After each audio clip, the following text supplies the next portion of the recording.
भारत माता की, भारत माता की, नरेंद्र मोदी जी की, JP नड्डा जी की. ഇന്നത്തെ വിശാല സംസ്ഥാന നേതൃയോഗത്തിന്റെ സമാപന പ്രസംഗത്തിനായി നമ്മളോടൊപ്പം എത്തിച്ചേർന്നിട്ടുള്ള ഭാരതീയ ജനതാ പാർട്ടിയുടെ ആദരണീയനായ അഖിലേന്ത്യാ അധ്യക്ഷൻ, അതുപോലെ തന്നെ കേന്ദ്ര ആരോഗ്യമന്ത്രിയുമായിട്ടുള്ള ശ്രീ ജഗത് പ്രകാശ് നഡ്ഡാജി, കേന്ദ്രമന്ത്രി ശ്രീ ജോർജ് കുര്യൻ അവറുകൾ, ഭാരതീയ ജനതാ പാർട്ടിയുടെ മുൻ സംസ്ഥാന അധ്യക്ഷന്മാരായിട്ടുള്ള ആദരണീയനായ Shri O Rajagopalji, Shri V Muraleedharanji, Shri PK Krishnadasji, Shri Kummanam രാജശേഖരൻജി,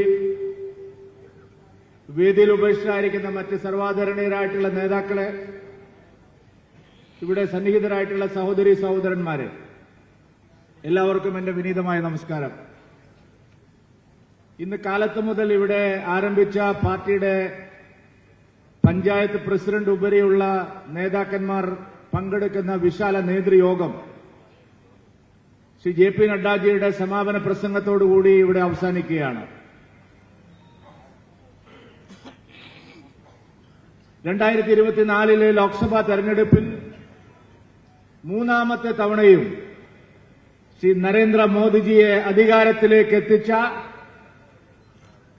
ചരിത്രം അവകാശപ്പെടാൻ കഴിയുന്ന, നമ്മുടെ രാജ്യത്ത് നെഹ്റുവിന് ശേഷം ഒരു പ്രധാനമന്ത്രിയെ വീണ്ടും മൂന്നാമത്തെ തവണ അധികാരത്തിലെത്തിച്ച ആ പാർട്ടിയുടെ അഖിലേന്ത്യാ അധ്യക്ഷനാണ് ശ്രീ ജഗത് പ്രകാശ് നഡ്ഡാജി. രാജ്യം മുഴുവൻ നടന്ന് സഞ്ചരിച്ച് യാത്ര ചെയ്ത് കഴിഞ്ഞ 5 വർഷം ഭാരതീയ ജനതാ പാർട്ടിയെ ലോകത്തിലെ ഏറ്റവും വലിയ ജനാധിപത്യ കക്ഷിയായി, രാഷ്ട്രീയ പാർട്ടിയായി വളർത്തിയ ശ്രീ JP നഡ്ഡാജിയെ ഞാൻ കേരളത്തിലെ ഭാരതീയ ജനതാ പാർട്ടി പ്രവർത്തകർക്ക് വേണ്ടി ഹാർദമായി സ്വാഗതം ചെയ്യുകയാണ്.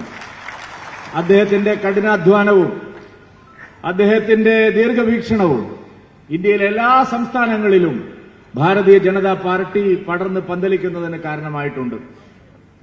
വ്യക്തിപരമായ അനുഭവം തന്നെ പറഞ്ഞാൽ 2021 നിയമസഭാ തെരഞ്ഞെടുപ്പിൽ നമ്മുടെ കയ്യിലുണ്ടായിരുന്ന ഒരു സീറ്റ് നഷ്ടമാവുകയും വലിയ തോതിൽ ആക്ഷേപങ്ങൾ മാധ്യമങ്ങളും സാമൂഹ്യ മാധ്യമങ്ങളും നമുക്കെതിരായിട്ട് ചൊരിയുകയും ചെയ്ത സന്ദർഭത്തിൽ വലിയ കനത്ത പരാജയം നമുക്ക് സംഭവിച്ചു എന്നുള്ള നിലയിലുള്ള വ്യാഖ്യാനങ്ങൾ വന്ന സമയത്ത് ശ്രീ JP നഡ്ഡാജിയെ കണ്ട് ഞാൻ അദ്ദേഹത്തോട് ദില്ലിയിൽ ചെന്ന് ഞാൻ പറഞ്ഞു, സർ, ഞാൻ സ്ഥാനം ഒഴിയാൻ തയ്യാറാണ്, പുതിയൊരു നേതൃത്വത്തെ അവരോധിക്കാൻ അങ്ങ് തയ്യാറാവണം കേരളത്തിൽ.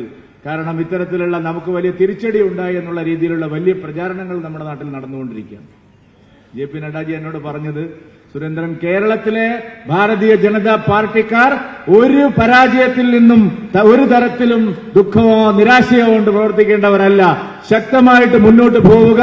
കേരളത്തിൽ വിജയം അകലെയല്ല, സുനിശ്ചിതമായും കേരളത്തിൽ ഭാരതീയ ജനതാ പാർട്ടിക്ക് വിജയിക്കാൻ കഴിയുമെന്നുള്ള ആത്മവിശ്വാസം എല്ലാ കാലത്തും ശ്രീ JP നഡ്ഡാജി പ്രവർത്തകർക്ക് ആത്മവിശ്വാസം നൽകുന്നതിൽ, പ്രവർത്തകർക്ക് പ്രേരണ നൽകുന്നതിൽ, അവരെ മുന്നോട്ട് നയിക്കുന്നതിൽ എല്ലാ കാലത്തും മുന്നിൽ നിന്നിട്ടുള്ളതാണ്. കേരളത്തിലെ ഭാരതീയ ജനതാ പാർട്ടിയുടെ ഐതിഹാസികമായിട്ടുള്ള ഈ മുന്നേറ്റത്തിന് വലിയ കാരണക്കാരനായി പ്രവർത്തിച്ച ഒരാളാണ് ശ്രീ JP നഡ്ഡാജി.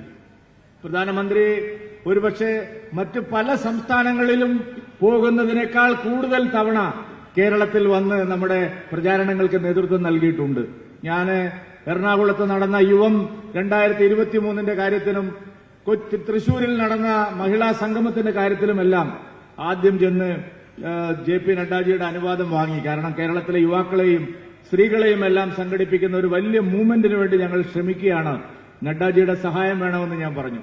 ഉടനെ തന്നെ നഡ്ഡാജി PMOയിൽ വിളിച്ച് BJPയുടെ കേരളത്തിലെ പ്രസിഡന്റിന് കാണേണ്ട ആവശ്യമുണ്ട്, ചില കാര്യങ്ങൾ സംസാരിക്കാനുണ്ട് എന്ന് പറഞ്ഞുകൊണ്ട് പ്രധാനമന്ത്രിയോട് സംസാരിച്ച്, നമ്മൾ ഏത് കാര്യം പ്രധാനമന്ത്രിയെ കേരളത്തിൽ വേണമെന്ന് ആവശ്യപ്പെട്ടാലും ഒരു മടിയുമില്ലാതെ ശ്രീ JP നഡ്ഡാജി നമുക്കതിനുള്ള എല്ലാ സൗകര്യങ്ങളും ഒരുക്കി തന്നിട്ടുണ്ട്. എല്ലാ തരത്തിലുള്ള സഹായങ്ങളും, പ്രചാരണത്തിനുള്ള എല്ലാ സഹായങ്ങളും മന്ത്രിമാർ ആവശ്യപ്പെടുമ്പോൾ, ദേശീയ നേതാക്കന്മാർ ആവശ്യപ്പെടുമ്പോഴെല്ലാം കഴിഞ്ഞ 5 വർഷത്തെ നമ്മുടെ അനുഭവം ശ്രീ JP നഡ്ഡാജി കേരളത്തിലെ ഒരു സാധാരണ പ്രവർത്തകൻ കാണിക്കുന്ന അതേ തരത്തിലുള്ള ഔത്സുക്യം, ഉത്സാഹത്തോടുകൂടി നമ്മളെ സഹായിച്ചിട്ടുണ്ട്. ഞാൻ നന്ദിപൂർവ്വം ഈ സമയത്ത് അത് സ്മരിക്കുകയാണ്. കേരളത്തിന്റെ രാഷ്ട്രീയത്തെക്കുറിച്ച് നമ്മൾ മനസ്സിലാക്കിയതിനേക്കാൾ കൂടുതൽ മനസ്സിലാക്കിയിട്ടുണ്ടാവും ശ്രീ ജെ പി നഡ്ഡാജി. കഴിഞ്ഞ 6-7 പതിറ്റാണ്ട് കാലമായി കേരളത്തിൽ ഭാരതീയ ജനതാ പാർട്ടി ശക്തമായിട്ട് പരിശ്രമിച്ചുകൊണ്ടിരിക്കുകയാണ് ഒരു വലിയ രാഷ്ട്രീയ മാറ്റത്തിനു വേണ്ടി. ഇത്തവണ അതിനുള്ള ഒരു വഴി തുറന്നിട്ടിരിക്കുകയാണ്.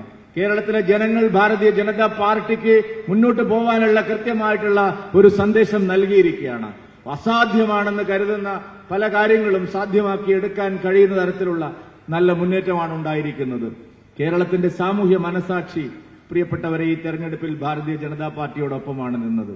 കേരളത്തിലെ ചരിത്രപ്രസിദ്ധമായ സ്ഥലങ്ങളിലൂടെയെല്ലാം നിങ്ങൾ കണ്ണോടിച്ചു നോക്കിയാൽ അവിടെ എല്ലാം ഭാരതീയ ജനതാ പാർട്ടിയുടെ ഉജ്ജ്വലമായ മുന്നേറ്റങ്ങൾ നിങ്ങൾക്ക് കാണാൻ കഴിയും. കേരളത്തിലെ പ്രസിദ്ധമായ തീർത്ഥാലയങ്ങളുടെ സമീപങ്ങളിലൂടെയെല്ലാം നിങ്ങൾ സഞ്ചരിച്ചാൽ ഇത് പത്മനാഭസ്വാമി ക്ഷേത്രം മുതൽ അങ്ങ് കാസർഗോഡ് മധൂർ മദനന്തേശ്വര ക്ഷേത്രം വരെയുള്ള തീർത്ഥസ്ഥലങ്ങളിലൂടെയെല്ലാം നിങ്ങൾ കണ്ണോടിച്ചാൽ അവിടെ എല്ലാം ഭാരതീയ ജനതാ പാർട്ടിയുടെ അത്യുജ്വലമായിട്ടുള്ള മുന്നേറ്റം നമുക്ക് കാണാൻ സാധിക്കും. നിങ്ങൾ ശിവഗിരിയിലേക്ക് നോക്കിയാലും അരുവിപ്പുറത്തേക്ക് നോക്കിയാലും കണ്ണമ്മൂലയിലേക്ക് നോക്കിയാലും പെരുന്നയിലേക്ക് നോക്കിയാലും അങ്ങ് തൃശൂരിൽ പ്രസിദ്ധമായിട്ടുള്ള ക്രിസ്ത്യൻ തീർത്ഥാലയങ്ങളും ചരിത്രസ്ഥാനങ്ങളും കുടികൊള്ളുന്ന സ്ഥലങ്ങളിലേക്ക് നിങ്ങൾ നോക്കിയാലും കേരളം മുഴുവൻ വൈക്കം സത്യാഗ്രഹത്തിന്റെ മണ്ണിലേക്ക് നിങ്ങൾ നോക്കിയാലും പ്രധാനപ്പെട്ട ചരിത്ര സംഭവങ്ങൾ ഉറങ്ങുന്ന സ്ഥലങ്ങളിലെല്ലാം കേരളത്തിൽ ഭാരതീയ ജനതാ പാർട്ടിയെ വിജയിപ്പിച്ച് അതിന് പിന്തുണ നൽകാൻ ജനങ്ങൾ തയ്യാറായിട്ടുണ്ട്. കേരളത്തിലെ ഉന്നതരായിട്ടുള്ള പല രാഷ്ട്രീയ നേതാക്കന്മാരുടെയും ബൂത്തുകൾ നിങ്ങൾ നോക്കിയാൽ ഈ തെരഞ്ഞെടുപ്പിലെ മാറ്റം അത്ഭുതകരമായിട്ടുള്ള മാറ്റമാണ്.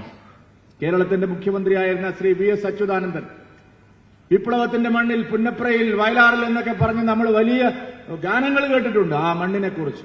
പുന്നപ്ര വടക്കും തെക്കും ഇത്തവണ ജയിച്ചിരിക്കുന്നത് വലിയ ഭൂരിപക്ഷത്തോടുകൂടി ഭാരതീയ ജനതാ പാർട്ടിയാണെന്ന് നിങ്ങൾ മനസ്സിലാക്കണം. ശശി തരൂർ ഏറ്റവും വലിയ 4 തവണ ജയിച്ച MP ആയിട്ടുള്ള ആളാണ്. ശശി തരൂരിന്റെ നാട്ടിൽ നിങ്ങൾ നോക്കിയാൽ BJP ആണ് മുമ്പിൽ വന്നിരിക്കുന്നത്. ശ്രീമാൻ A.K. ആന്റണി, അനിൽ ആന്റണിയുടെ പിതാവായിട്ടുള്ള ശ്രീ A.K. ആന്റണി മുൻ മുഖ്യമന്ത്രിയായിരുന്നു, പ്രതിരോധ വകുപ്പ് മന്ത്രിയായിരുന്നു. അദ്ദേഹം വോട്ട് ചെയ്ത ബൂത്തിൽ നിങ്ങൾ നോക്കിയാൽ BJP ആണ് ജയിച്ചിരിക്കുന്നത്. ശ്രീ ആന്റോ ആന്റണി പത്തനംതിട്ടയിൽ 4ാം തവണയും ജയിച്ച അദ്ദേഹത്തിന്റെ ബൂത്തിൽ BJP ആണ് ജയിച്ചിരിക്കുന്നത്. കെ മുരളീധരന്റെ രണ്ട് വീടുകൾ നിൽക്കുന്ന സ്ഥലം പത്മജ വേണുഗോപാൽജി ഇവിടെ ഉണ്ട്. പിന്നെ നമ്മുടെ മുരളി മന്ദിരം നിൽക്കുന്ന സ്ഥലത്തും മുരളീധരന്റെ നടക്കാവിലെ ബൂത്തിലും ഭാരതീയ ജനതാ പാർട്ടിയാണ് ലീഡ് ചെയ്തിരിക്കുന്നത്. അങ്ങനെ എത്രയോ നേതാക്കന്മാരുടെ ബൂത്തുകളിൽ അവരുടെ സ്ഥലങ്ങളിലെല്ലാം ഇത്തവണ BJP ആണ് ജയിച്ചിരിക്കുന്നത്. എന്തിനേറെ പിണറായി വിജയന്റെ പാറപ്പുറത്ത് പിണറായി വിജയന്റെ ബൂത്തിൽ ഇത്തവണ ഭാരതീയ ജനതാ പാർട്ടിക്ക് 100 സീറ്റിന്റെ വർധനമാണ് ഉണ്ടായിരിക്കുന്നത്. വടക്ക് മുതൽ തെക്ക് വരെ, അത് മലയോരത്തായാലും കടലോരത്തായാലും തീരപ്രദേശത്തായാലും ഭാരതീയ ജനതാ പാർട്ടി എല്ലാ വിഭാഗം ജനങ്ങളുടെയും പിന്തുണ ആർജിച്ചുകൊണ്ടാണ് മുന്നോട്ട് പോയിട്ടുള്ളത്. ഭൂരിപക്ഷ സമുദായത്തെ ആക്ഷേപിച്ചും അവരെ ഒറ്റപ്പെടുത്തിയും വോട്ട് ബാങ്ക് രാഷ്ട്രീയം കളിക്കാൻ ശ്രമിക്കുന്നവർക്കുള്ള ശക്തമായ താക്കീതാണ് ഈ ലോക്സഭാ തെരഞ്ഞെടുപ്പ് കണ്ടത്. ക്രിസ്ത്യാനികളെയെല്ലാം വംശഹത്യ നടത്താനാണ് BJP ശ്രമിക്കുന്നതെന്നുള്ള കള്ളപ്രചാരണങ്ങൾക്കുള്ള മറുപടിയും കേരളത്തിൽ പല സ്ഥലങ്ങളിലും ഇത്തവണ ക്രൈസ്തവ സഹോദരന്മാർ നൽകിയിട്ടുണ്ട്. വർഗീയ ശക്തികളെ താലോലിച്ചും പ്രീണിപ്പിച്ചും ജനങ്ങളുടെ അടിസ്ഥാന പ്രശ്നങ്ങളിൽ ജനശ്രദ്ധ തിരിച്ചുവിടാൻ ശ്രമിച്ചവർ, വോട്ടിനു വേണ്ടിയിട്ട് കള്ളം പ്രചരിപ്പിച്ചവർക്കെല്ലാം കനത്ത താക്കീത് ഈ തെരഞ്ഞെടുപ്പ് നൽകിയിട്ടുണ്ട്. എന്തും ചെയ്ത് മുന്നോട്ട് പോകാമെന്നുള്ള ധാരണയിൽ ഇനി കേരളത്തിൽ UDF-നും LDF-നും പോകാൻ കഴിയില്ല. UDF-ഉം LDF-ഉം മാത്രമല്ല, ശക്തമായൊരു 3ാം ബദൽ ശ്രീ നരേന്ദ്രമോദിജിയുടെ നേതൃത്വത്തിലുള്ള ഭാരതീയ ജനതാ പാർട്ടി കേരളത്തിൽ വളർന്നു വരുന്നു എന്നുള്ള കൃത്യമായിട്ടുള്ള മെസ്സേജാണ് ഈ ലോക്സഭാ തെരഞ്ഞെടുപ്പ് നൽകിയിട്ടുള്ളത്. ശ്രീ JP നഡ്ഡാജിയുടെ മുമ്പിൽ നമുക്ക് ഒരുമിച്ച് പറയാൻ സാധിക്കണം, ഇവിടുത്തെ സാധാരണ പ്രവർത്തകർ, പഞ്ചായത്ത് തലം മുതലുള്ള പ്രവർത്തകർക്ക് കഴിഞ്ഞ 6 പതിറ്റാണ്ട് കാലത്തെ കഠിനാധ്വാനത്തിന്റെ, ത്യാഗത്തിന്റെ, സഹനത്തിന്റെ, ബലിദാനങ്ങളുടെ, പോരാട്ടങ്ങളുടെ എല്ലാം പാതയിലൂടെയാണ് നാം കടന്നു വന്ന് ഈ ഒരു ജനപിന്തുണയിലേക്ക് നമ്മൾ എത്തിയിരിക്കുന്നത്. ഇനി വിശ്രമമില്ലാത്ത നാളുകളാണ്. 2025 തദ്ദേശ തെരഞ്ഞെടുപ്പും 2026 നിയമസഭാ തെരഞ്ഞെടുപ്പും ലക്ഷ്യം വെച്ചുകൊണ്ടുള്ള ഭാരതീയ ജനതാ പാർട്ടി പ്രവർത്തകരുടെ കഠിനമായ പരിശ്രമത്തിന് മുമ്പത്തെ നിന്നുമുള്ളതുപോലെ എല്ലാവിധ പിന്തുണയും ഞങ്ങൾക്കുണ്ടാകണമേ എന്ന് മാത്രം ഇവിടെ ഈ ഉപക്രമ പ്രസംഗത്തിൽ സൂചിപ്പിച്ചുകൊണ്ട് ഒരിക്കൽ കൂടി സർവാദരണീയനായ ശ്രീ JP നഡ്ഡാജിയെ മലയാളത്തിന്റെ മണ്ണിലേക്ക്, പത്മനാഭസ്വാമിയുടെ മണ്ണിലേക്ക് ഹാർദമായി സ്വാഗതം ചെയ്തുകൊണ്ട് ഞാൻ എന്റെ എളിയ വാക്കുകൾ അവസാനിപ്പിക്കുന്നു. നിങ്ങൾക്ക് നമസ്കാരം. ബോലോ ഭാരത് മാതാ കി.